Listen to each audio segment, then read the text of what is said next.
This is a presentation of BSRN, Box Studios Radio Network. The Power Play Post Show is on the air, covering minor league hockey since 2003, and now covering the Binghamton Black Bears with news, reactions, and in-depth interviews only heard here. And now from the Box Studios in Kirkwood, New York, here is your host of the Power Play Post Show, Bob Howard. And hello, everybody. Welcome to another edition of the Power Play Post Show. This is the show for January 21st, 2023. This is the weekend wrap-up right here on the Power Play Post Show.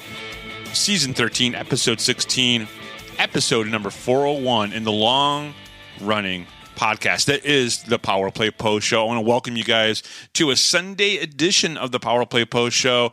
I really excited to kind of debut this kind of little change in the format of the Power Play Post Show. Essentially, you're still going to hear some of the same stuff. We're just going to split it up between two podcasts. And the Sunday podcast, we'll really be talking about the games we all just watched, right? So it's going to be fresh on our memories.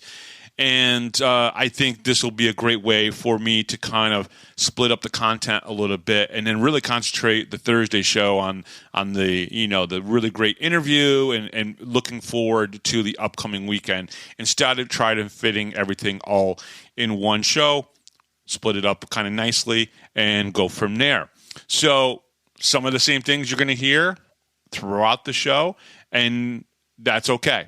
So let's get into it. The Power Play Post Show is on Spotify, Apple Podcasts, Google Podcasts, Amazon Music, and iHeartRadio. Just search Power Play Post Show on whichever platform you listen to your podcast and subscribe. Please join the Power Play Post Show Facebook group. Just go over to Facebook and search for Power Play Post Show. Check out binghamtonhockey.net for all your Binghamton hockey information and curiosity.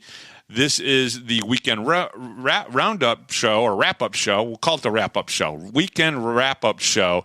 And we have audio from head coach Brant Sherwood. Now, this audio comes to us just after the 6-2 victory against the Danbury Hat-Tricks, which kind of was an eventful game and impacting both teams going into the future. And we'll talk about that, obviously, in just a little bit. But let's start this off with the breakdown of the Binghamton Black Bears 2 games versus the Danbury Hat-Tricks, both at Divisions Veterans Memorial Arena. Game 1 on Friday night was a loss, 4-3. It took until the 12:45 mark of the first period, but Gavin Yates drove the puck in through the neutral zone, deked past the Hat-Tricks defenseman, and crossed in front of Liam Murray to get the game's first goal of the night. Again, just some of the things that Gavin Yates does on his skates is just so impressive. Assist on that goal were Jake Schultz and Austin Thompson. Nikita Ivashkin then scored with 2:58 left to go in the first period on the power play, scoring his 8th power play goal of the season.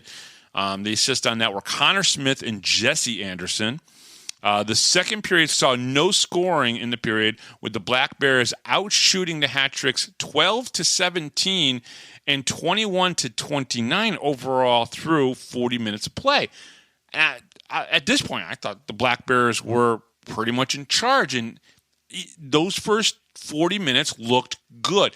The game was a little lackluster, maybe a little bit less physicality, but the Black Bears were in control. I truly believe that. The third period belonged to the Hat-Tricks, though, and they made the Black Bears pay for sloppy play, scoring 4 goals in the third off the sticks of Johnny Ruiz on the power play, just 2:48 into the period. Then Connor Woolley scored the Hat-Tricks' second goal at the 9:58 mark, in before Chase Harwell scored the Hat-Tricks' third and game-tying goal at the 17:36 mark. Now, Nikita Ivashkin did score the Binghamton Black Bears' third goal in the third period at the 6:09 mark, and the assist on that was Connor Smith. But finally, to get the game-winning goal, Corey Cunningham gave the Hat-Tricks their first regulation win over the Black Bears with just 45 seconds left to go in the game. The Black Bears fall 4-3. I hate any goals at the end of any period in the last 2 minutes. In the last 2 minutes, you have to think about defense.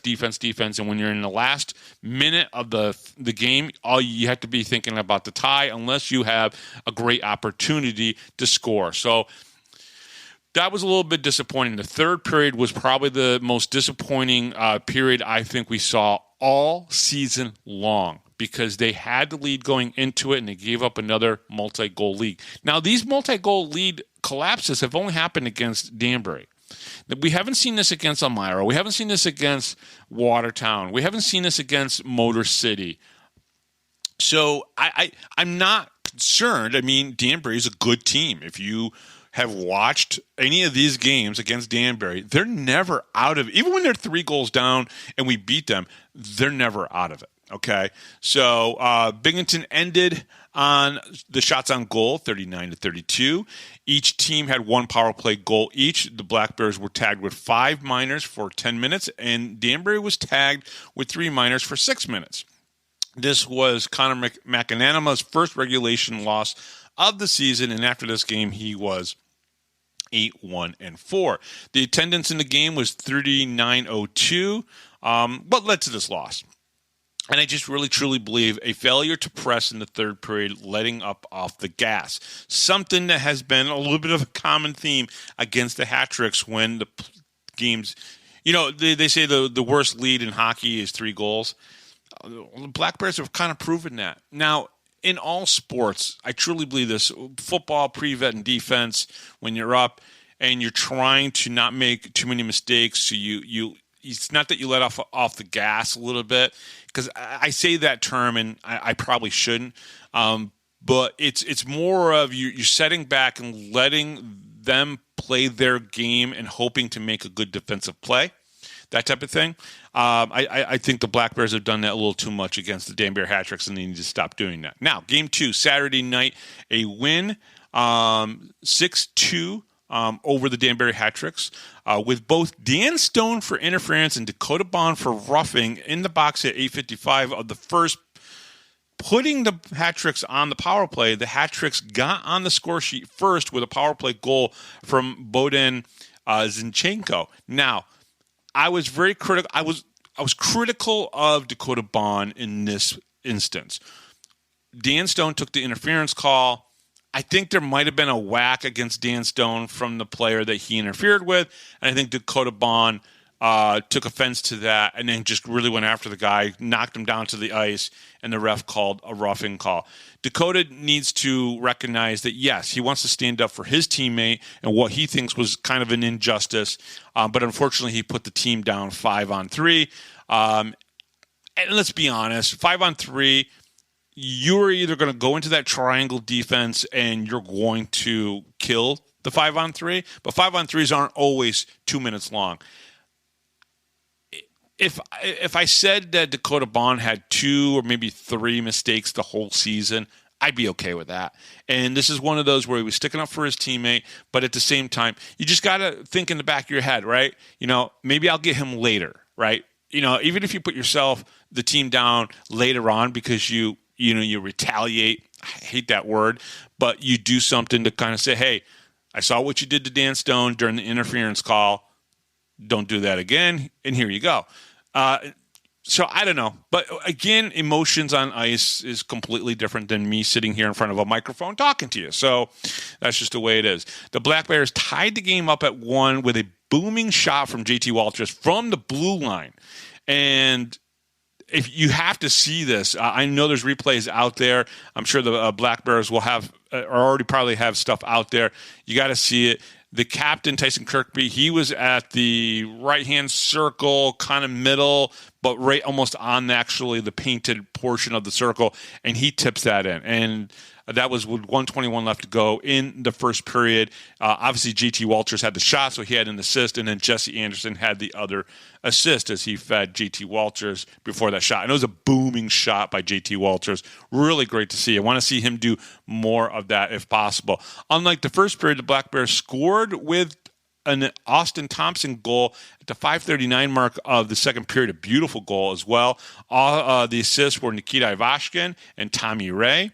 But not to be outdone, less than a minute later, I think it was like 56 seconds later, Thomas Ray, who assisted on the Thompson goal, scored to make it a 3-1 game in the Black Bears' favor. The assist on that was Dan Stone. With Colby Audette in the box for an interference call, the Black Bears sustained pressure until Gavin Yates scored the Black Bears' fourth goal. Assists on that goal were Austin Thompson and Tyson Kirkby. So you can see that Tommy Ray's got a couple assists or a couple points here in this game. Austin Thompson as well. Just 41 seconds later, a turnover of the hat tricks. Corey Cunningham brought the game back to a 2-goal game, just 6:23 into the third period. The hat tricks then pulled Liam Murray at the 17-18 mark of the third for the extra attacker, which led to a Tyson Kirkby unassisted goal. And then after pulling Murray again, Gavin Yates scored the Black Bears' sixth goal of the game, completing the 6-2 win. Okay, neither the Kirkby or the Yates empty net goals had any assists on them. There were 4,547 fans in attendance with a few big groups in the barn. Windsor High School brought in 400 fans, and the Vestal High School brought in 150 fans. But it was nice, and the crowd was real loud, and the Black Bears gave them a great win. The Black Bears and the Hat Tricks both had a power play goal each in the game. Chase Harwell coming off the bench incident. Now, this is where this gets a little crazy, okay? There was, in the second period, Black Bears were in the offensive zone, and Nick Nicola and Andrew Logar were going after each other a little bit, hacking at each other. And I'm going to say this right now, and I'm going to say it again in just a little bit after we read through the suspensions. The FPHL could have stopped this before it even started. How? There was a referee watching the whole thing. He's sitting there watching the two of them go after each other. You can either call roughing on both, maybe cross-checking on D. Nicola, and then maybe roughing or something on Andrew Logar. You can give them both for unsportsmanlike conduct. Put them in the box. Guess what? They skate over to the box. Nothing happens. Nothing would have happened. But they didn't do that. And so what happened was the play was stopped. They started moving out of the zone into the neutral zone, and it continued. They went after Logar again. This time, Chase Harwell comes out and goes after Logar or gets into the scrum. Bryce Farrell, who had just come onto the ice through the line change that the Black Bears had already was completed, and he goes and fights Harwell. And obviously some suspensions have come out of it. We knew that Harwell was going to at least get 6 games for coming off the bench, and that McCreary was going to get 3.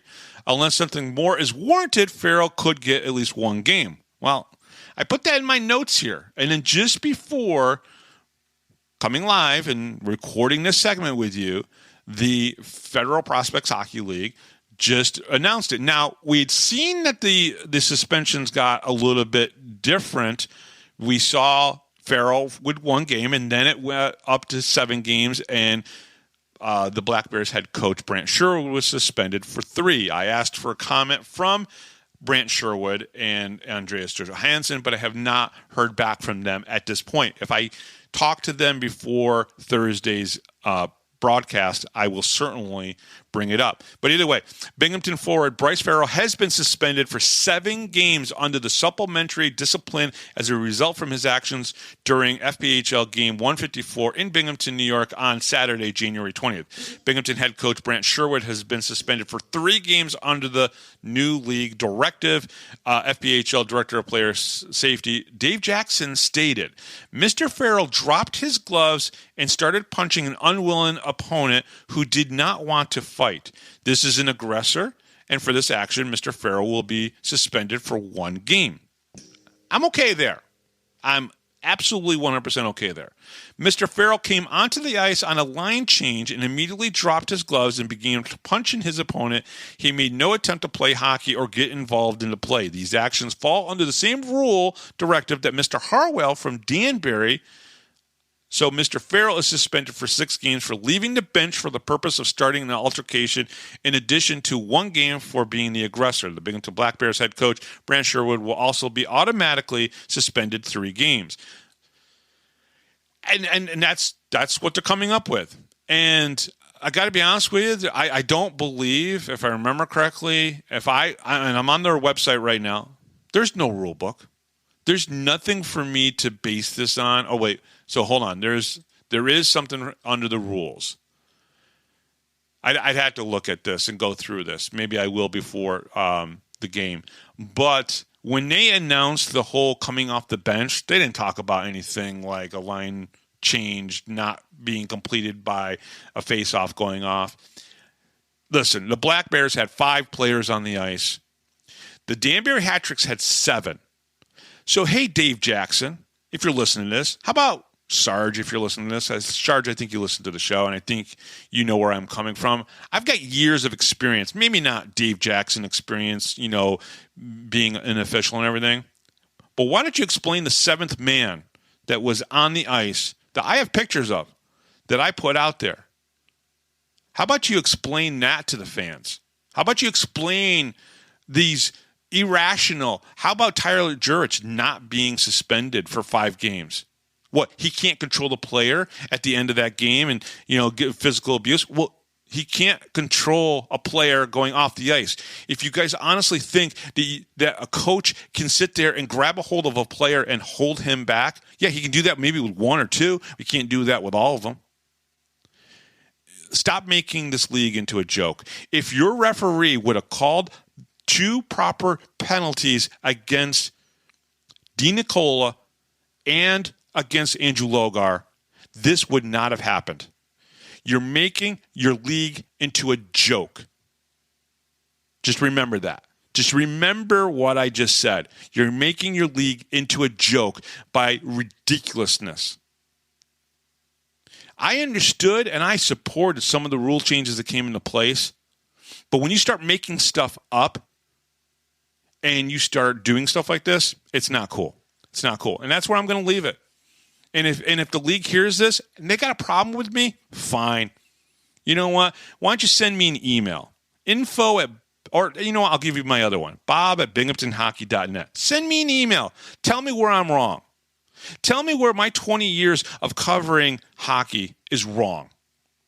You look like fools by doing this. And the fans all know it. The fans all know it. That's what you don't understand. The perception that you are creating is that with Tyler Jurich not being suspended, but all these other coaches are, you have exceptions in there. When does the exception happen? When the team owns the friggin' league. Think about it. Tyler Jurich should be suspended for 5 games just so it doesn't look like there's going to be special stuff given to the Elmira River Sharks. Because you don't understand perception. You know what? Here's another thing you don't understand. When you have Maddie B from your stupid podcast go out there and tell everyone, this is the truth. We're telling the truth here in your first episode. You want to alienate all the people that do podcasts that talk about your league. Think about that for a second. You don't know how to market your own league. That's the funny part about this. It's all tied in together. So whoever's controlling everything, whether it's Don Kernan, Dave Jackson, Sarge, or whoever it might be, you guys just don't get it. You don't understand how to market this league, and you continue to make mistakes along the way. I'm done. That's it. We're going to go and we're going to listen to what Coach Brant Sherwood thought of last night's game. I don't have any comments from him as of yet about the suspension. He probably can't talk about it anyways because you know how that is. So coming up here right now, you're going to hear my interview with Brant Sherwood after the game against the Danbury Hat-Tricks from last night. Hear his thoughts on the things that have kind of gone around in the, for the team over the past 2 weeks. So I'll be right back after the little bit with Brant Sherwood. Hi, this is Don Biggs from the 92-93 Binghamton Rangers. Hi, this is Brandon Buczynski. This is Grady Wittenberg, the voice of the Binghamton Senators, and you're listening to the Power Play Post Show.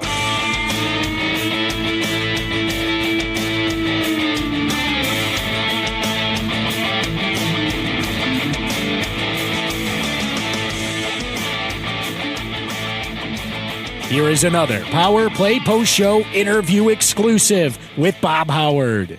Coach, let's talk a little bit about the bounce backs that you guys seem to be able to do. You guys did it after losing 2 games to Danbury, then beating Motor City the way you did. Then the last 2 weekends, losing on Friday nights, coming back on Saturday nights.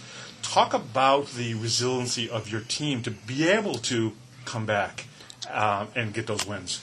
Yeah, we have a ton of resiliency on this team, and we've overcame some obstacles the past couple weeks, but still not satisfied with how we start off the weekend. It sucks that you need to remind the guys and have those tough talks with everyone the next day about what we need to do to succeed, and kind of you get a little repetitive, but when this group plays that way, it's fun to watch for the fans. It's fun for me on the bench, and the guys really seem to rally around each other. Earlier in the season, it didn't seem like they were bringing the physicality to their opponents. In the last couple of weeks, it seems like you've talked to them a little bit more about bringing the physicality, especially to Danbury. Do you think that's been a key? Yeah, especially versus Danbury. So they've been known as the kind of the bullies, the bad boys of the league, and we just wanted to give them, a little taste of their own medicine and kind of shove it in their face. I feel like we are the tougher team. We're more skilled. We have a better roster, but we didn't have that kind of spicy element that we needed against those guys, especially in Danbury. It's a little bit more hostile, but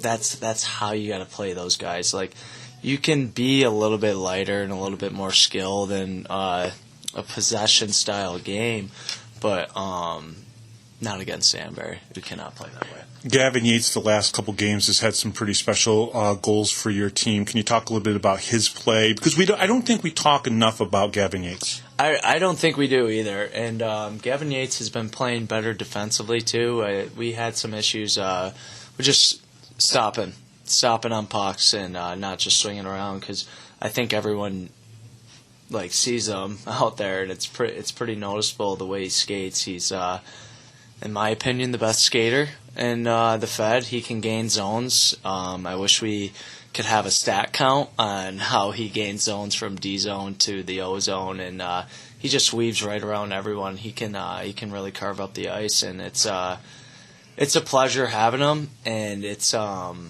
he really controls the play, and a lot of plays stem from him just being able to gain the blue lines. Gotcha. I'm not going to mention what I saw in the locker room tonight when I came back to meet you, but can you talk a little bit about Nikita Ivashkin's play? Because you seem to have a nice moment with him, and you don't really have to go into that part of it. Can you talk a little bit about what Nikita's done recently? Well, it's just I kind of had a calling out moment with everyone this morning. We kind of had an honest hour, and we had to be clear with one another of what we expect defensively and physically.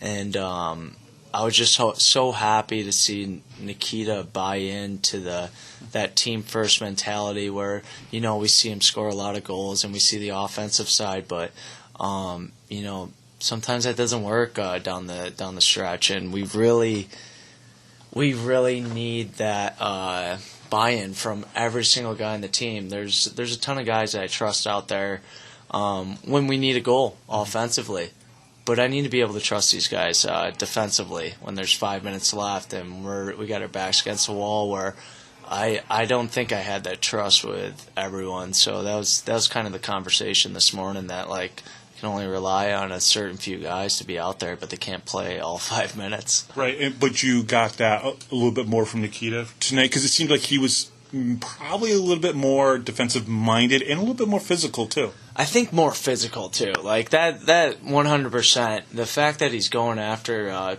Steve Brown just shows his, like, courage. Craziness? Yeah, exact craziness. He's not going to back down from anyone, and we're not scared. And I think the boys really appreciated it. Every time he threw a hit on his D-man when he was coming out to the point, the boys really rallied around him. So it was awesome to see everyone join in on it.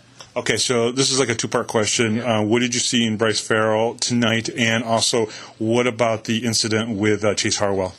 Oh, well, new rules in place, so he can't leave the bench. So I think we're going to be seeing some suspensions.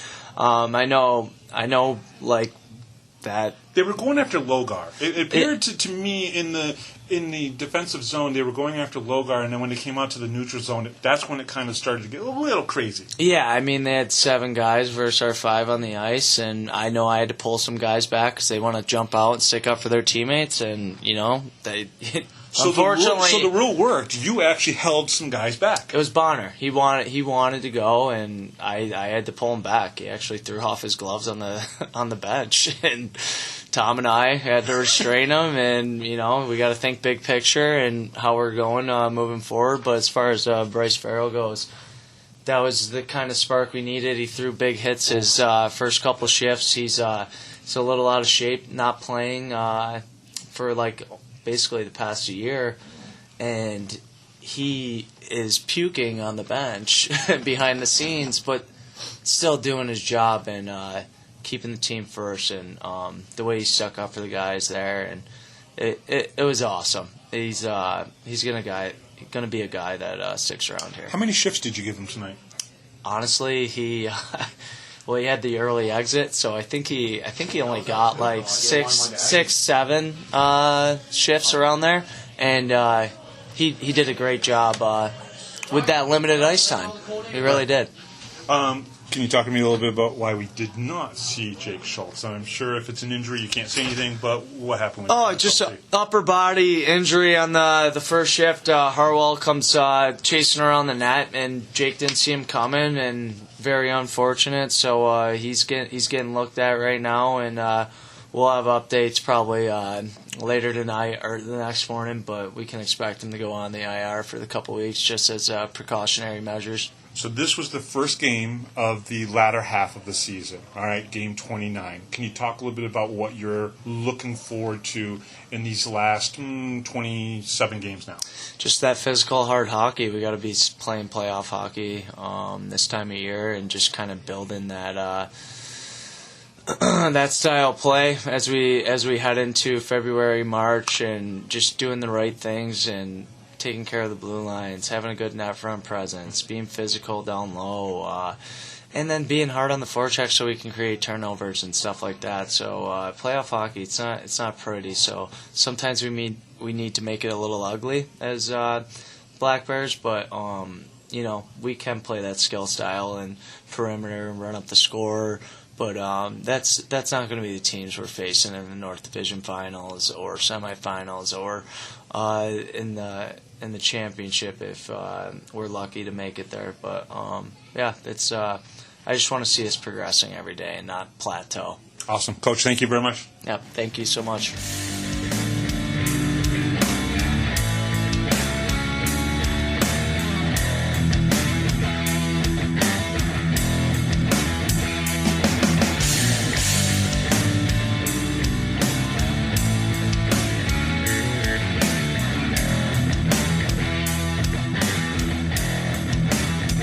If you're a Binghamton hockey fan, then you need to check out binghamtonhockey.net for all your news, stats, information, the Binghamton Hockey Hall of Fame, top 10 lists, profiles, and so much more. That's binghamtonhockey.net. You're listening to the Power Play Post Show. And welcome back, everybody, to the Power Play Post Show. Let's take a look at the standings as they stand right now in the FBHL. We'll look at the Empire Division because that matters to Binghamton fans. Now, Watertown and Elmira are playing right now as I'm recording this. So their standings will change at the end of tonight and everything. We won't have that recorded into here. But Binghamton right now, through 29 games that they've played, are 23-6 with 65 points. They have 137 goals that they've scored, the most in the FPHL, and 83 goals against. Their differential is plus 54, which is pretty good. The Motor City Rockers are second in the Empire Division with 15 wins, 9 losses, and 4 OT losses as well. They have 46 points, a 548 points percentage, 107 goals for, and 93. Their goal differential is only plus 14. Danbury right now, through 30 games, they've played the most games in the Empire Division so far. Right now, they have 16 wins, 12 losses, and 2 overtime losses for 44 points, a just under 500 points percentage at 49%, so 489. 104 goals for, 107 goals against. That's a -3 at this point. With the Watertown Wolves not including this game that is being played right now, which is, I believe, being played up in Watertown. So they've played 27 games. They'll have played 28 at the end of tonight. They have won 9 games, 16 losses, and 2 overtime losses. The Elmira River Sharks, I almost said Mammoth, have won 9 games right now and 16 losses and no overtime losses. Now, if Elmira wins outright tonight, they will have 8 regulation wins, and so will the Watertown Wolves. So it'll be very interesting, very similar numbers there. They have 25 points to Watertown's 28 points, 346 points percentage for the Wolves, and a 333 points percentage for the Elmira River Sharks. That is the standings right now. Let's take a quick look at how the players did this past weekend against the Danbury Hat-Tricks. Jesse Anderson had 2 points, 2 assists on 2 of the goals that were scored. Nikita Ivashkin had 3 points, 2 goals, and 1 assist. It's good to see him get on the assist board. He does not have enough assists for the caliber of player that he is. Tyson Kirkby had 2 goals and 1 assist for 3 points. All that was in the Saturday night's game. Jake Schultz had 1 assist on the night. We'll talk about Jake Schultz just before I sign off here. And Connor Smith had 2 assists on the weekend. Would like to see him get on the score sheet with goals on a more consistent basis again. Dan Stone had 1 assist on the weekend. Austin Thompson, 1 goal, 2 assists for 3 points. His 1 goal was beautiful goal. JT had obviously that great assist on the Tyson Kirkby tip-in. And Thomas Ray had a beautiful goal in the game as well on Saturday night. He also had an assist for 2 points. And Gavin Yates, 3 goals on the weekend, 3 points. Gavin Yates, sometimes, one of them was an empty netter, but a good goal-producing weekend for him. Those were all the players that got on the score sheet. And I think, Connor McAnanimal, let's talk about him a little bit. He did pretty well in the 2 games. I think that was his 4th or 5th game in a row that he's played for the Black Bears. He's definitely turned into the number 1 goaltender for the team. So, again, I'm not happy with the way the suspensions were handed down and the explanations, but that's just the way it is. Hey, this is a talk show. I have an opinion, and I'm allowed to give it. Hey, listen, we got a great show coming up this upcoming week. In about 4 days, we will be talking with Thomas Ray from the Binghamton Black Bears. Really excited. He's got a great story, so we'll delve into that with Thomas Ray. We'll also talk about the upcoming games coming up this weekend, plus the Black Bears are doing their First Responders Night on Saturday night, the one game that they're home this upcoming weekend. So we'll talk a little bit about that as well. They have a pretty cool jersey that you'll be able to get in the auction after the game. The Power Play Post Show is on Spotify, Apple Podcasts, Google Podcasts, Amazon Music, and iHeartRadio. Just search Power Play Post Show on whichever platform you listen to your podcast and subscribe. Please join the Power Play Post Show Facebook group. Just go to Facebook and search for the Power Play Post Show.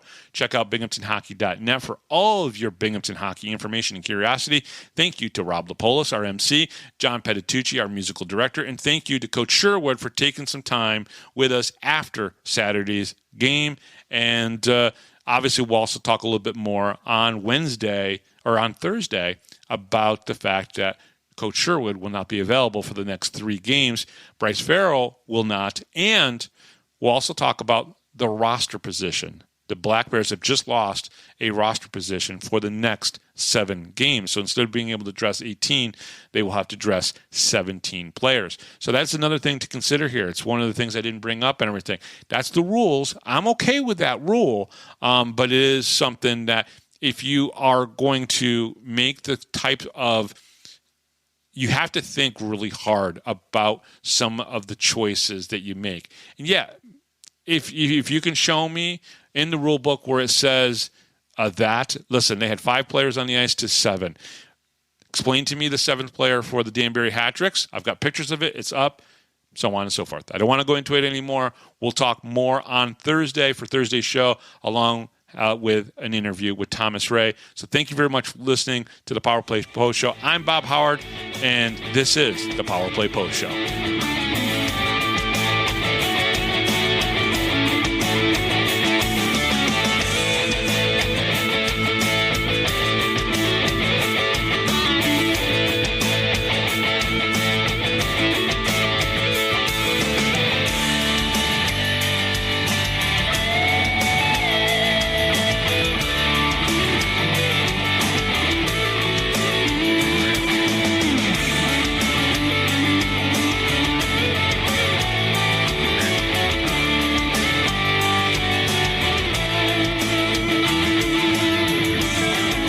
Thanks for listening to this edition of the Power Play Post Show. Be sure to tune in next week to the Box Studios Radio Network for all the latest Black Bears news and interviews from around minor league hockey. The Power Play Post Show would like to thank John Petitucci for all the music you hear on the show. You've been listening to the Power Play.